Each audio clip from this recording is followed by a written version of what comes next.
Semoga ini bisa menjawab pertanyaan yang diajukan dan juga semoga bermanfaat bagi teman-teman. Assalamualaikum warahmatullahi wabarakatuh. Alhamdulillahirrahmanirrahim. Kita berjumpa lagi di seri Master Game. Saya akan coba menjawab ini ya. Jadi ulir luar sama ulir dalam.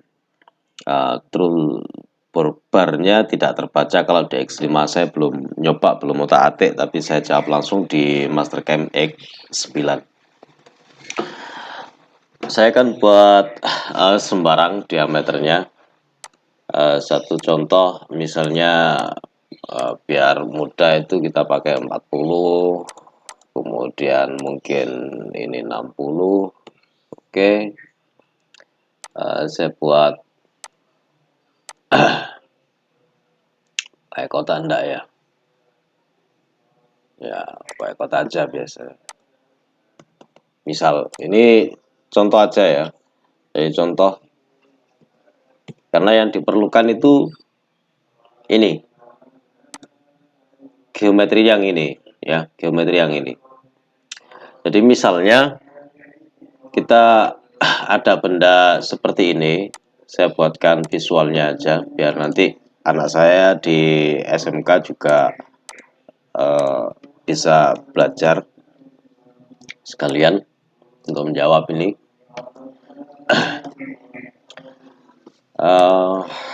Model preparation split solid phase. Oke. Saya buatkan dulu. Kemudian push-pull tidak mau. Tambahkan ini.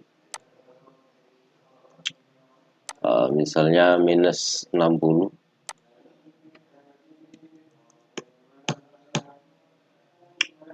Oke. Misalnya seperti ini, benda awalnya.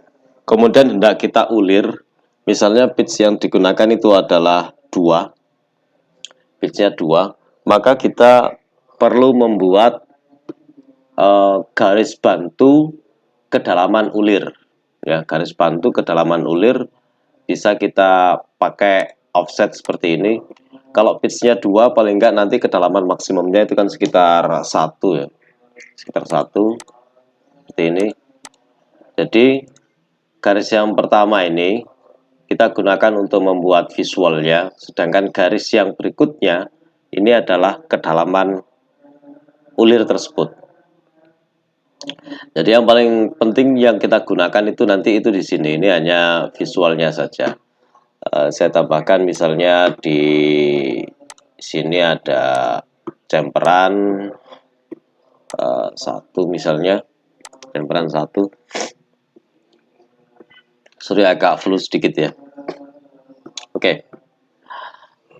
Kita tentukan terlebih dahulu machine type-nya default, kemudian misalnya bendanya ini kotak seperti ini awalnya ya, misal itu hanya misal permisalan karena yang diperlukan itu hanya gerakan pengulirannya saja, tapi ini agar lebih bisa memvisualisasikannya saja. Oke.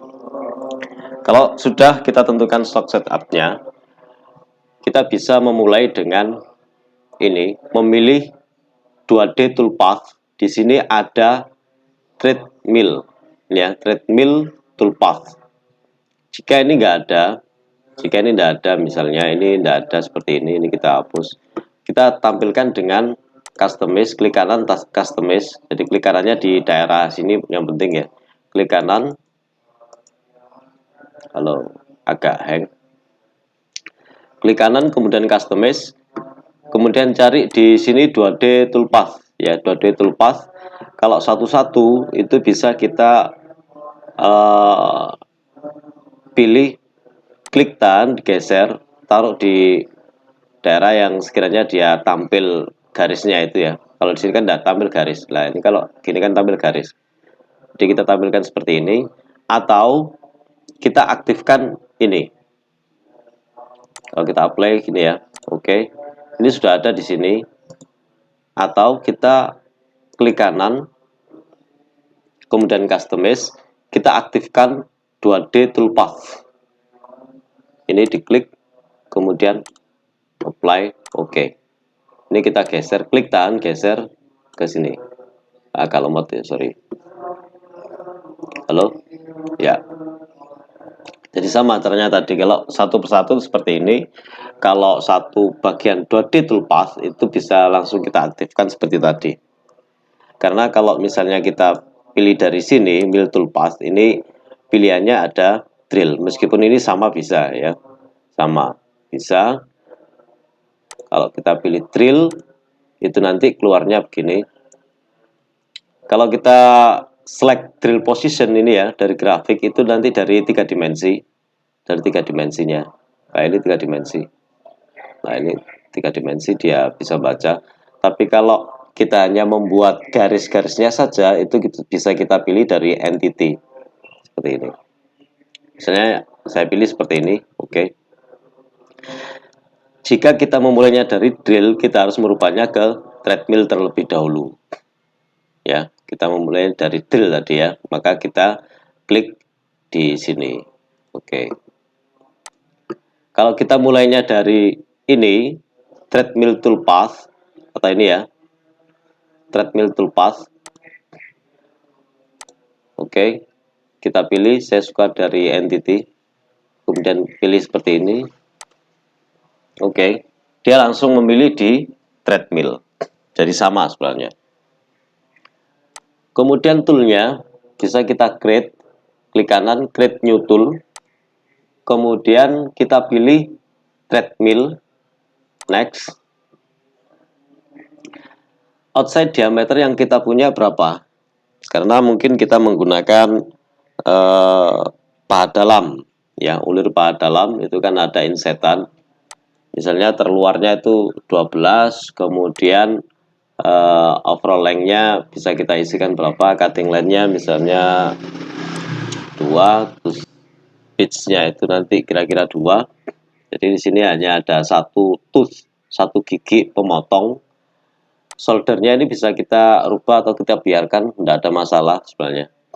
Tapi ini hanya untuk menyesuaikan saja solder diameter, misalnya kita pakai 8, kemudian ini juga kita pakai 8, ya. Hanya menyesuaikan visualnya saja, menyesuaikan visual. Oke. Kemudian kita klik next. Tool number offset ini diisi apabila kita menggunakan magazine. Kan ada ATC ya, automatic tool changer itu, jadi bisa pindah-pindah tool. Kalau mesin kita nggak ada ya ini disesuaikanlah dengan keadaan. Kemudian number of load, giginya berapa? Kalau giginya cuma 1 ya kita kasih 1 gitu ya. Feed rate-nya kita lihat di sini FPT-nya 0,03. Jadi kita perkirakan nanti itu sekitar 0,05. Jadi ini bisa dinaikkan misalnya menjadi 50 berapa ini kalau 50? 0,025. Kalau kecepatannya direndahkan 1500, 0,03. Artinya begini, kalau spindle speed-nya itu terlalu kenceng, ya terlalu kenceng, kemudian bahannya itu keras, toolnya nanti akan cepat aus. Toolnya akan cepat aus. Karena gesekannya kan jelas lebih tinggi. Jelas lebih tinggi. Jadi disesuaikan perencanaannya dengan kondisi di lapangan. Misalnya kita pakai 100, sekali pemakanannya segitu ya. 0,05, ini 75. Oke. Jadi saya suka menggunakan FPT itu 0,05. Itu aman. Aman di toolnya itu aman. Sekali lagi Bapak ulangi, terutama yang baru belajar, karena saya menjawab ini juga untuk anak-anak yang baru belajar. Spindle speed-nya semakin tinggi, itu nanti kemungkinan aus pahatnya akan semakin tinggi pula, jadi bisa cepat aus. Memang pengerjaannya bisa lebih cepat, tapi kita juga harus memprediksi ketahanan dari tool yang kita gunakan. Karena mungkin kan sekali pekerjaan, kemudian satu tool, sekali pekerjaan satu tool, itu nanti kan hubungannya dengan biaya. Jadi diprediksi sesuai dengan kondisi lapangan. Oke. Begitupun juga dengan materialnya dan arah putarannya. Retake-nya ini bisa kita naikkan sampai 3000, itu standar di mesin kita. Jadi kalau di atas 3000 itu nggak bagus untuk mesin, kalau di atas 3000. Oke, seumpama ini sudah sesuai, kita klik finish. Pengaturan tadi otomatis masuk di sini. Cutting speed-nya 56,5504. Pelang rate-nya, nah ini tadi nggak diatur ya. Edit tool, pelang rate. Pelang rate itu penting ya, pelang rate itu. Pelang rate-nya kira-kira 100 lah. Kalau terlalu cepat turunnya ya nanti juga kurang bagus. Oke. Kita masuk ke cutting parameter. Ini sudah sesuai, meskipun gambarnya visualnya di Mastercam tidak sesuai, tapi kan sudah sesuai ya. Thread pitch-nya 2, number of thread-nya 1. Kemudian kalau kita memilih ID thread itu berarti ulir dalam, OD thread itu berarti ulir luar. Kemudian machining direction itu apakah pengulirannya dimulai dari atas atau pengulirannya dari bawah. Bapak pilih yang dari atas. In out bisa kita abaikan, bisa diatur di sini. Masuk dan keluarnya itu diperlukan berapa ini ya jaraknya. Yang utama itu di sini multipass. Berapa kali penguliran kita pakai ya. Roughing itu pengasaran, artinya kalau 1 mili itu kalau kita langsung kedalamannya 1 mili untuk penguliran itu kan otomatis hasilnya nanti kuasar dan juga nggak bagus di pahat ya, nggak bagus di pahat ya. Kita pakai misalnya 0,5 step overnya untuk roughing process, number of roughing, ini jumlah berapa kali dilakukan penguliran untuk pengasaran. Misalnya setiap pengulirannya itu 0,5, otomatis kan cuma perlu 2 kali saja kan ya, 2 kali saja. Nah, kalau misalnya 2 kali ini nanti mungkin terlalu berat di mesin, tergantung bahannya ya, tergantung bahan. Misalnya terlalu berat ya kita pakai kira-kira kalau 0,2 itu kan untuk mencapai 1 mili itu kan 5 kali ya, 5 kali. Kira-kira seperti itu. Kemudian finish pass. Finishing ini diperlukan apabila hasil ulirnya itu nanti kasar. Semakin banyak finishing itu nanti juga akan semakin bagus, hanya saja waktunya otomatis akan lebih lama.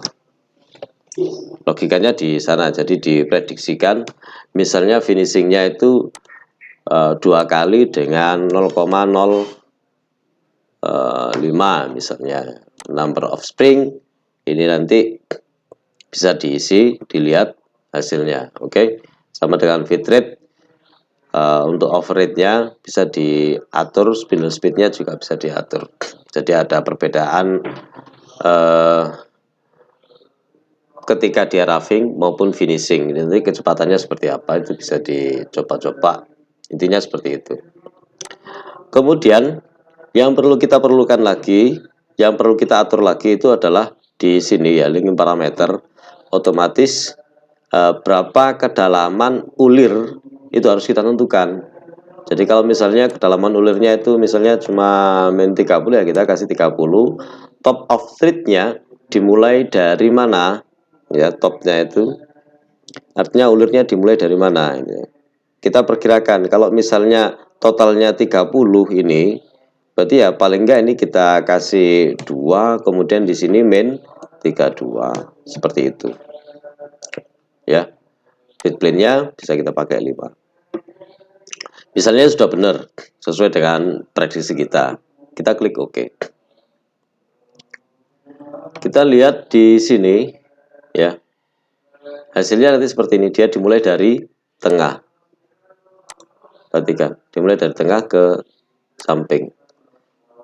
Misalnya ini saya pindahkan ke 2 aja.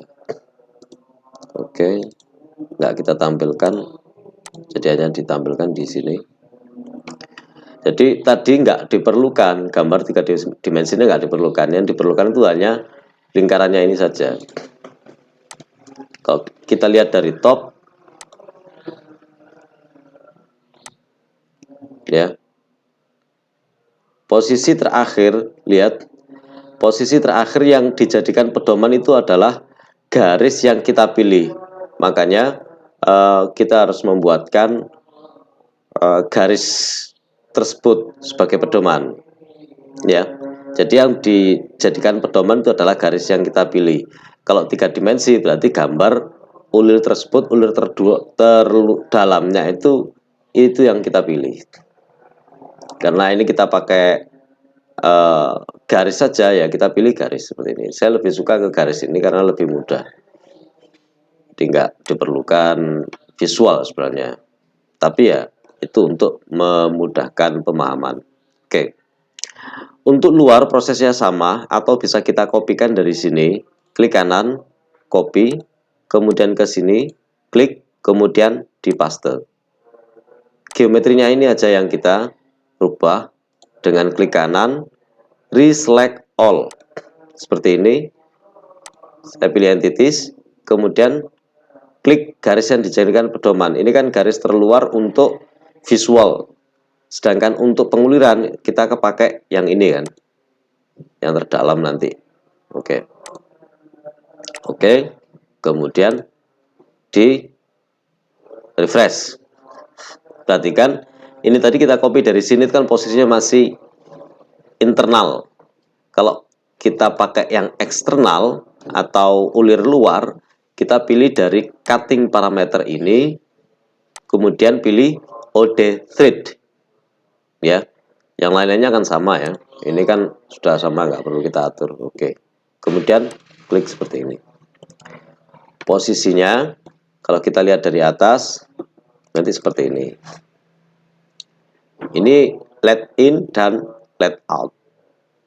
Kalau kita lihat gerakannya seperti ini. Ini perhatikan. Nah, dia melakukan penguliran sampai kedalaman pada garis yang kita pilih. Ini Bapak ulang-ulang agar anak-anak Bapak sendiri juga memahami ini lebih seksama, ya. Lebih seksama. Oke. Jadi yang diperlukan itu gerakannya. Gerakannya sudah benar, sudah jadi ulir. Nah, seperti ini. Ini gerakannya sudah benar. Ini ulir berapa kali dia melakukan penguliran tergantung dari perencanaan. Ini saya tampilkan, ini juga biar lebih kelihatan visualnya. Oke. Jadi seperti ini. Kalau kita lihat di kita pilih semua ya. Kalau kita lihat di verify, ini klik verify, itu nanti hasilnya juga akan mirip dengan ulir. Saya katakan mirip karena di sini kan kita tadi stok setup-nya kotak, ya, stok setup-nya kotak. Jadi ya gambarnya ya seperti itu, kotak. Kalau kita lihat prosesnya kan ini. Nah, mestinya kan ini dibor dulu, kemudian bagian yang terluar itu kan dihabisin, gitu ya. Jadi nggak terlihat gerakan penguliran seperti di backplot tadi ya. Saya langsung aja di sini, misalnya ini N. Kita tunggu prosesnya sampai selesai. Jadi sekali lagi Bapak ulangi, karena ini tadi stok setup-nya itu kita pakai kotak ya, kelihatannya kotak. Kalau pengen kelihatan lebih mendekati visualnya ya, ini lakukan permesinan terlebih dahulu, pengepuran, kemudian pemakanan di sisi terluarnya. Oke, kita lihat hasilnya nanti akan mirip dengan ulir yang sebenarnya, cuma ini prosesnya agak butuh spek laptop yang lebih tinggi mungkin ya. Nah, ini kita lihat. Nah, ini kan itu kan terlihat ulir ya. Oke, gimana ngelihatnya? Jadi ulir luarnya ini sudah terlihat, ulir dalamnya ini juga terlihat. Nah, itu ya. Adapun yang bagian sini, ini kan tadi karena kita nggak machining, makanya nanti juga di collision report itu juga ada, mesti itu kan, ada collision report. Artinya terjadi tabrakan. Jadi prosesnya itu harusnya dihabisin terlebih dahulu, dibor, baru kemudian dilakukan penguliran. Tapi jika benda kerjanya itu sudah seperti ini, maka kita hanya memerlukan proses ulir saja. Semoga ini bisa menjawab pertanyaan yang diajukan dan juga semoga bermanfaat bagi teman-teman yang lain ataupun anak saya di SMK, ya, anak-anaknya pastinya ya. Semoga. Terima kasih sudah ikut berpartisipasi. Assalamualaikum warahmatullahi wabarakatuh.